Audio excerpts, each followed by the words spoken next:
નમસ્કાર મિત્રો, હું છું કિશોર વાઘેલા. આપ સૌનું હાર્દિક સ્વાગત કરું છું આપણા વિડીયોમાં. તો આજે આપ જોઈ શકો છો આપણે મથલનો ડેમ જોવા આવ્યા છીએ.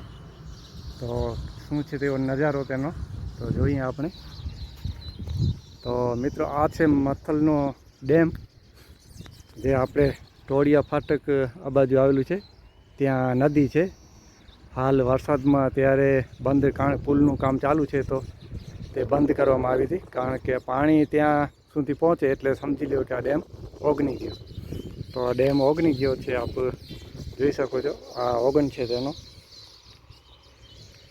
ને આ સામે વિશાળ ડેમ આવેલ છે મથલનો, ને આ ઓગન છે. ઓગનથી પાણી નીકળી ગયું છે એટલે ડેમ ઓગની ગયો છે. પાણી ઘણું એવું ભર્યું છે અંદર. ડેમ પણ લગભગ ઓગન જોઈએ તો આનો નહીં હો તો ઘણો એવો દૂર દૂર નજર નથી પહોંચતી. સામે કિનારો છે. ઓગન પણ ઘણો લાંબો છે અને પાણી પણ ઘણું એવું ભર્યું છે અંદર. તો આ છે મથલનો ડેમ, નખત્રાણા મથલ ગામનો ડેમ, જે હાઈવે રોડની બાજુમાં જ આવેલ છે. આ સામે હાઈવે રોડ છે, ને અહીંયા નવરાત્રિ દરમિયાન કેમ્પ બંધાય છે, અને વચ્ચેથી પણ એ રસ્તો તે પણ આપણે બતાવશું.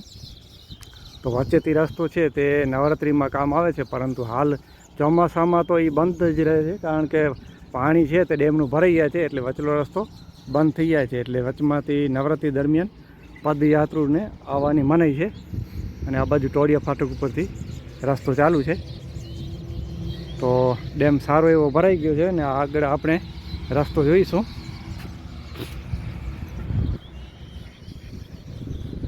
અહીંયા બાજુમાં વાડી આવેલી છે, ને વાડીનો ટાંકો ને મોટા મોટા વીજ થાંભલા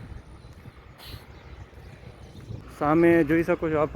ગાડી જઈ રહી છે હાઈવે ઉપર.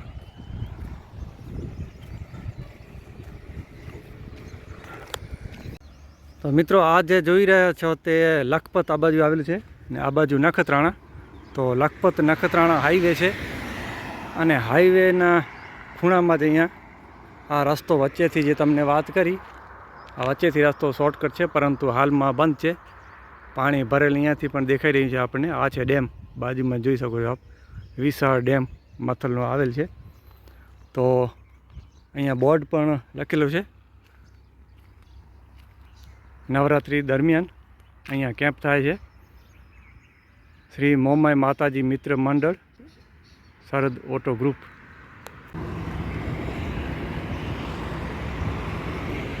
તો મિત્રો, આપ જોઈ શકો છો અહીંયાથી પાણી સામે દેખાઈ રહ્યું છે રસ્તા ઉપર. તો ડેમનું પાણી આ ચોમાસાનું બહુ વધારે આવે છે. તો નવરાત્રિ દરમિયાન પદયાત્રાળુ જે આવતા હોય કચ્છમાં, તેને ખાસ કરીને સૂચના છે કે આ વચ્ચેમાંથી જે શોર્ટકટ રસ્તો છે ત્યાંથી આવવાની બિલકુલ મનાઈ છે.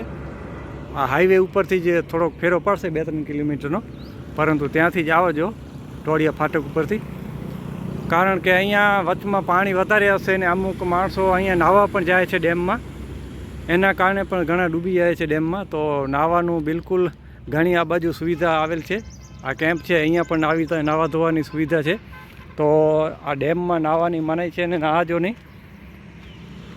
આવી ભૂલ ન કરતા, ને નવરાત્રિ દરમિયાન ખાસ સંભાળવાનું છે.